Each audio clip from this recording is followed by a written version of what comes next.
গোপাল রাজসভা থেকে বাড়ি ফিরেই যখন দেখে গিন্নি শাড়ি নিয়ে ব্যস্ত, অমনি গোপাল বলে, ও গিন্নি, গিন্নি কী করছো তুমি?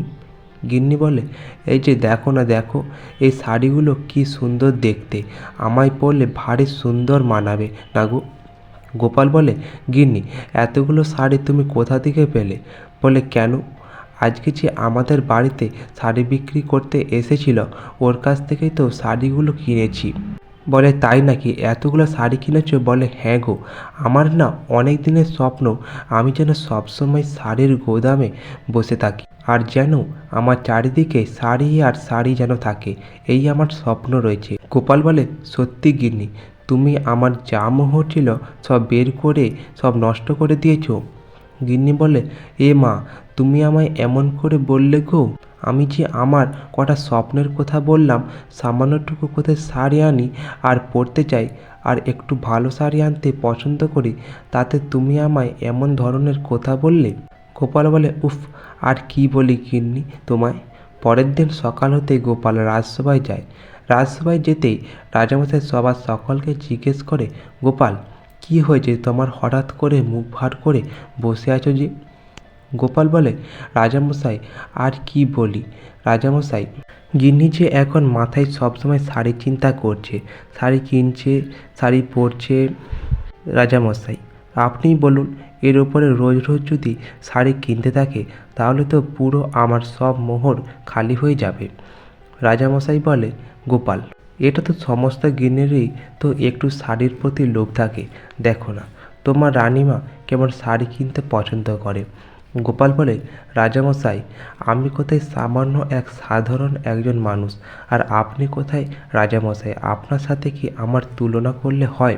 মন্ত্রীমশাই বলল, গোপাল, বউয়ের তো একটু শখ থাকতেই পারে, বউ তো একটু কিনতেই পারে, তাতে কি তুমি এইরূপ করে বাধা দিলে হবে? গোপাল আর কিছু না বলে চুপ করে বসে থাকে।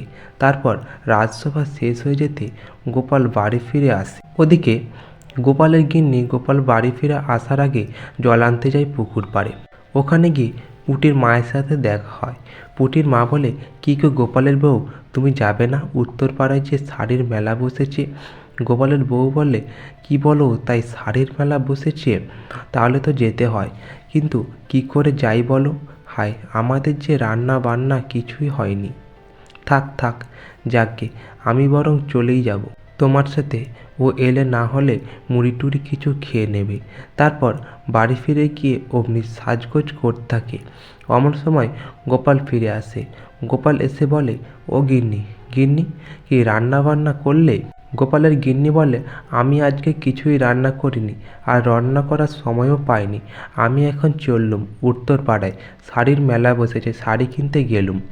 তারপর সিন্দুক থেকে টাকা বের করে নিয়ে বেরিয়ে চলে যায়।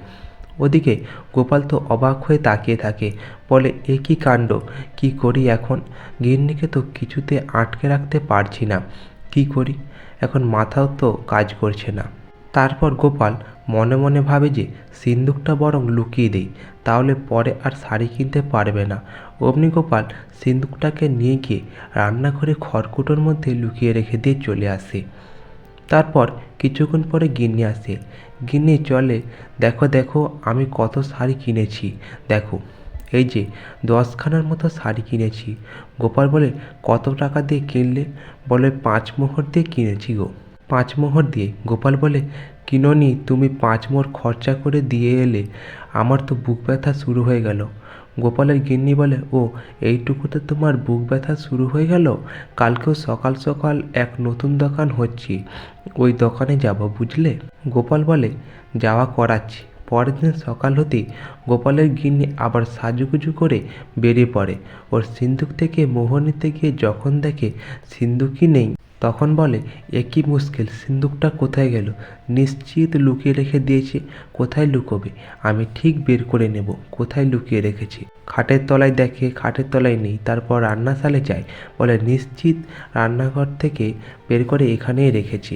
অমনি হঠাৎ করে দেখতে পেয়ে যায় খড়কুটো চাপা রাখা আছে। তারপর খড়কুটো সরিয়ে বলে, এই যে আমি সিন্দুক পেয়ে গেছি। ওদিকে গোপাল মনে মনে ভাবে এই রে আবার পেয়ে গেল। বলে তুমি কি ভেবেছ তুমি গোপাল ভাঁড় হলে আমি তোমার গিন্নি কেমন? তারপর আবার মোহর বের করে নিয়ে চলে যায়। ওদিকে গোপাল বেচারা কিছুক্ষণ বাদে রাজসভায় ফিরছিল। রাজসভায় ফেরার পথে মন্ত্রীমশাইয়ের সাথে দেখা হয়। মন্ত্রীমশাই বলে, কি গোপাল, তোমার মুখ এত ভারী হয়ে রয়েছে যে? গোপাল বলে, মন্ত্রীমশাই কী যে করি বুঝে উঠতে পারছি না। গিন্নি যে দিনের পর দিন শাড়ি কিনতেই আছে। গোপালের কথা শুনে মন্ত্রীমশাই বলে, ও এই জন্য মুখ ভার? কী হয়েছে তাতে? শাড়ি কিনছে তো কিনতে দাও না। গোপাল, যদি তোমার মোহরের অভাব হয় তুমি নইলে আমার কাছ থেকে ধারে সুদে আসলে কিছু মোহর নিয়ে নাও। হঠাৎ করে গোপালের মাথায় আসে এক বুদ্ধি। গোপাল তখন বলে, মন্ত্রীমশাই ভালো কথা বলেছেন, একটা বরং কাজ করুন, আপনি বরং সত্যি আপনি আমাকে 200 মোহর দেন। অমনি মন্ত্রীমশাই বলে, হ্যাঁ গোপাল, তাহলে তুমি প্রতি মাসে আমাকে 10 মোহর করে সুদ দিলেই হবে।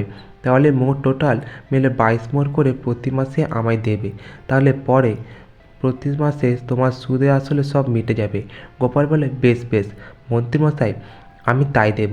মন্ত্রীমশাই বলে, তাহলে গোপাল, রাজসভা থেকে ফেরার পথে তুমি আমার বাড়িতে এসো, আমি তোমায় 200 মোহর দিয়ে দেব। তারপর সন্ধ্যাবেলায় গোপাল মন্ত্রীমশাই বাড়ি থেকে 200 মোহর নিয়ে চলে আসে। এসেই গিন্নিকে ডাকতে থাকে, গিন্নি, ও গিন্নি, এই দেখো গিন্নি।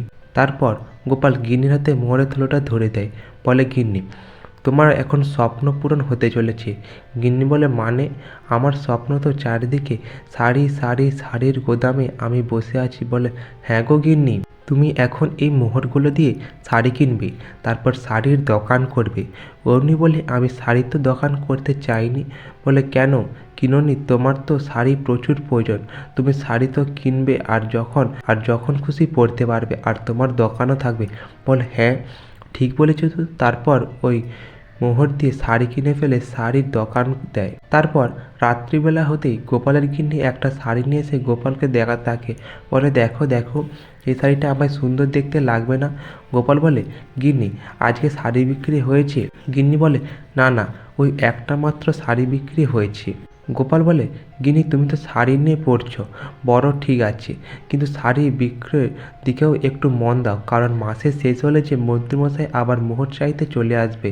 বলে, ও বাদ দাও না, যখন আসবে তখন দেখা যাবে। তারপর 1 মাস হয়ে যাওয়ার পরে মন্ত্রীমশাই উপস্থিত হয়ে যায়। মন্ত্রীমশাই বলে, ও গোপাল, দাও আমার সুদে আসলে মোহর দাও। তারপর গোপাল বেরিয়ে এসে বলে, এই যে মন্ত্রীমশাই, আপনি আমার গিন্নিকে চান, গিন্নি তো দেবে আপনার সুদে আসলে মোহরটা। তারপর গোপালের গিন্নি মুখ ভার করে বলে, মন্ত্রীমশাই, একটা খারাপ খবর। মন্ত্রীমশাই, এ মাসে আমার কাছে সব মিলিয়ে 11 মোহরের মতো রয়েছে। আমি মনে হয় এ মাসে আপনাকে 22 মোহর দিতে পারবো না। মন্ত্রীমশাই বলে, না, ওই বললে তো হবে না, আমার কথা 22 মোহর আমায় দিতে হবে। গোপালের গিন্নি বলে, বেশ মন্ত্রীমশাই, এই মাসটা নইলে আপনি ছেড়ে দেন, আমি পরের মাসে 2 মাসের মোহর আমি আপনাকে দিয়ে দেব। তারপর মন্ত্রীমশাই চলে যায়। গোপালের গিন্নি বলে, কি করি বলো, এখন তাহলে এতগুলো মোহর কোথা দিয়ে পাই? গোপাল বলে, গিন্নি, একটা উপায় আছে, তুমি বরং একটা কাজ করো, তুমি কিছু শাড়ি নিয়ে গিয়ে মন্ত্রীমশাইয়ের গিন্নির কাছে চলে যাও, কারণ মন্ত্রীমশাইয়ের গিন্নিরও শাড়ির খুব শখ। এদিকে মন্ত্রীমশাই গিন্নিকে তো মন্ত্রীমশাই বাইরে বেরোতেই দেয় না। যখন মন্ত্রীমশাই বাড়িতে থাকবে না তখন মন্ত্রীমশাইয়ের গিন্নির কাছেই চলে যাবে শাড়ি বেচতে, আর মন্ত্রীমশাইয়ের গিন্নিকে বলে দেবে যাতে মন্ত্রীমশাইকে এই ব্যাপারটা না বলে। এই কথা শুনে গোপালের গিন্নি বলে, হ্যাঁ, একদম ঠিক কথা বলেছ তো। তারপর গোপালের গিন্নি শাড়ি বেঁধে নিয়ে চলে যায় মন্ত্রী গিন্নির সাথে দেখা করতে। মন্ত্রী গিন্নি দেখতে পেয়ে বলে, এই যে গোপালের বউ, তুমি এসেছো অনেক দিনের পর, কি ব্যাপার? গোপালের বউ বলে, আমি এখন শাড়ি বেচবো, দেখো কত সুন্দর শাড়ি নিয়ে এসেছি। বলে, ও মা, কি সুন্দর দেখতে তো শাড়িগুলো, দাও এগুলো কত মোহর বলো তুমি আমায়? বলে, সব মিলিয়ে 5 মোহর হয়েছে। বলে, আচ্ছা, শাড়িগুলো আমি তাহলে নিলুম, আর তোমাকে 5 মোহর দিলাম। তুমি তাহলে পরের সপ্তাহে এসো, কিন্তু হ্যাঁ, আমি আবার শাড়ি কিনবো। গোপালের গিন্নি বলে, হ্যাঁ গো গিন্নিমা, পরের সপ্তাহে আসবো, কিন্তু তুমি মন্ত্রীমশাইকে এগুলো কিচ্ছু বলবে না এখন, হ্যাঁ 10 মাস চলে যাওয়ার পরেই বল। মন্ত্রী গিন্নি বলে, বেশ বেশ, নইলে আমি বলবো না এখন। তারপর গোপালের গিন্নি চলে যায়। এরূপ করে পরের সপ্তাহে এসে আবার মন্ত্রীর গিন্নির কাছে শাড়ি বেচে।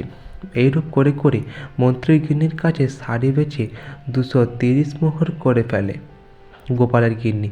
আর ওদিকে মন্ত্রীমশাই প্রতি মাসে এসে এসে মোট হিসেব করে নিয়ে যায়।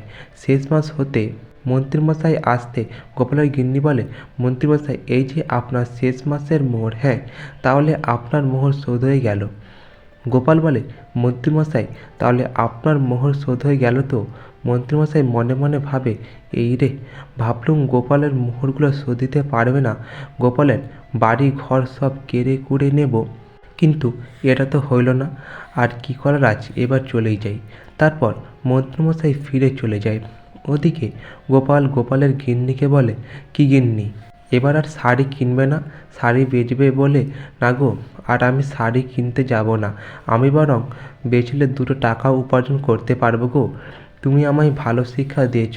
বলে, গিন্নি, এটাই তো চেয়েছিলাম, তার জন্যই তো আমি 200 মোহর ধার নিয়েছিলাম মন্ত্রীমশাইয়ের কাছ থেকে। বাহ, তুমি যে এটা শিখতে পেরেছ, এটাই আমার কাছে অনেক। বলে, গিন্নি, দাঁড়াও, মন্ত্রীমশাইয়ের বাড়িতে এখন কি হচ্ছে একটু দেখতে হবে তো।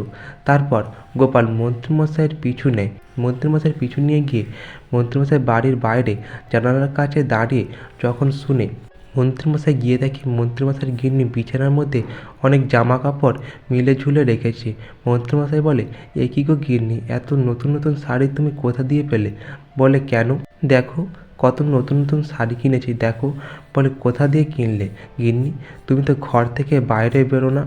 বলে, গোপালের গিন্নি দিয়েছে গো, আমি গোপালের গিন্নির কাছ থেকে কিনলাম। বলে, কত মোহর দিয়ে কিনেছো? গিন্নি বলে, 230 মোহর দিয়ে কিনেছি গো। বলে, হায় হায় রে, আমি যে ভাবলাম গোপালকে জব্দ করব, শেষ পর্যন্ত আমার কাছ থেকে ঋণ নিয়ে আর আমার কাছ থেকেই টাকা মোহর সংগ্রহ করে আমাকেই ফেরত দিল।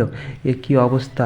উফ, গোপালকে আমি ছাড়বই না, ঠিক ওকে আমি সময় পেয়ে জব্দ করব। হায় রে! ওদিকে গোপাল সমানে হাসাহাসি করতে থাকে। তো আজ এই পর্যন্ত। গল্পটি ভালো লাগলে অবশ্যই চ্যানেলটি সাবস্ক্রাইব করে দেবেন এরকম আরও কিছু মজাদার গল্প পাওয়ার জন্য।